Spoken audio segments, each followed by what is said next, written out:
So let's talk about co-regulation. Why do we even talk about self-regulation, co-regulation, or attunement? We often hear therapists referring to children as being dysregulated or not being able to regulate themselves. And I think diagnostically, it matters that we use these in the right context. So that child that I was telling you about earlier, who I'm the one that diagnosed the oppositional defiant disorder, there needed to be something on hand with the diagnosis in order for them to get the help that they need. But regulation mattered in her case. She is a 9-year-old girl, um, and I had to differentiate between ODD from intermittent explosive disorder.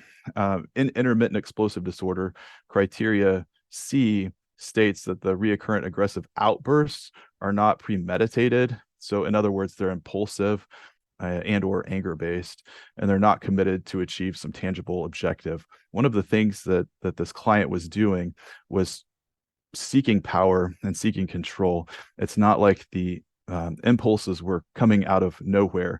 There's always a stimulus or a precursor to the antecedent to the behavior or the outburst that was acting as a controlling feature of her lashing out.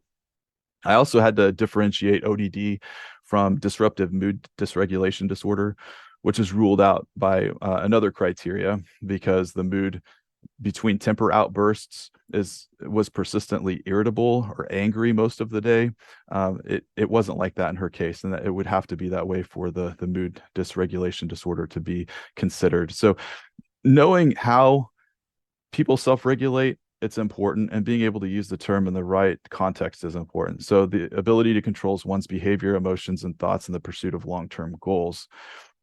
Just as a side note, the treatment of choice for ODD is family therapy, and so we've been doing that. It's wonderful to see the parents come together and how that changes the system. So that's a whole nother topic of family systems therapy. But one of the things I wanted to ask you about is what do we do to promote self-regulation? So these were the top hits on the web. So if I would just was to Google examples of polyvagal theory exercises, again, these are all inward based: deep breathing, closed exhalation, applying cold water to the body, which somebody put in the chat, mindful physical activity, vocalizations, reminiscing on pleasant memories, playful experience.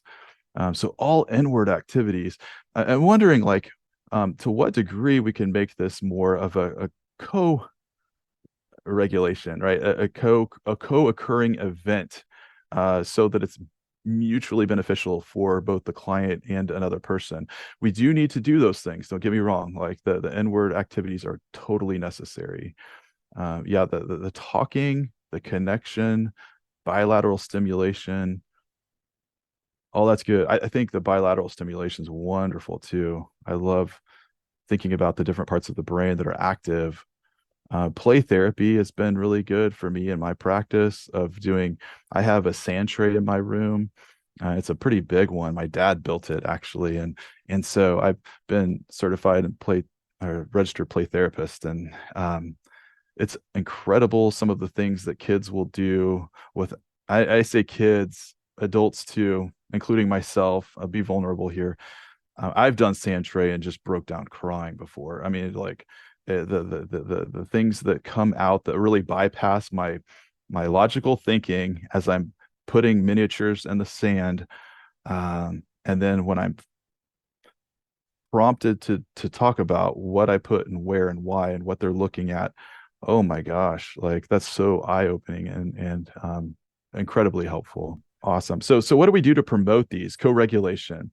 It's a reciprocal regulation of our autonomic states so we feel safe to move into connection and create trusting relationships. So I'm thinking about like the Western way.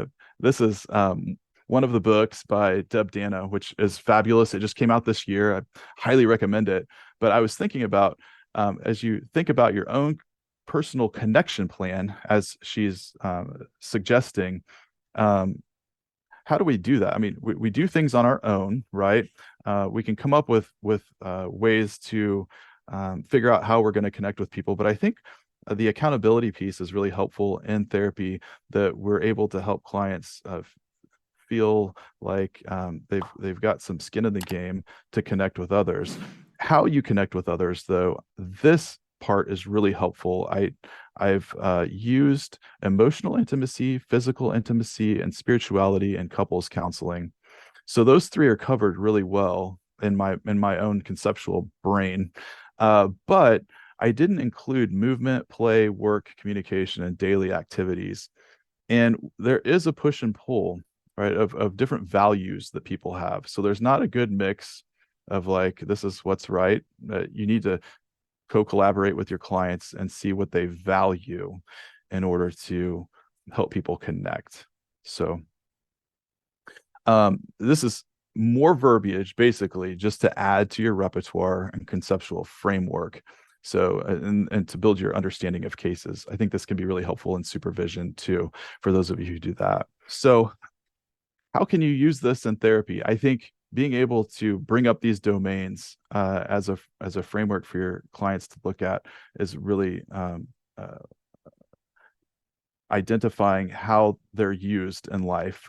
And again, it's not all balanced. We're going to be going through cycles and rhythms, but what's the common theme and how can we help people relate to each other and to us? I mean, what if you participated in this? Therapy is not about you, obviously, but what if you participated in this process so that your client knows you a little better?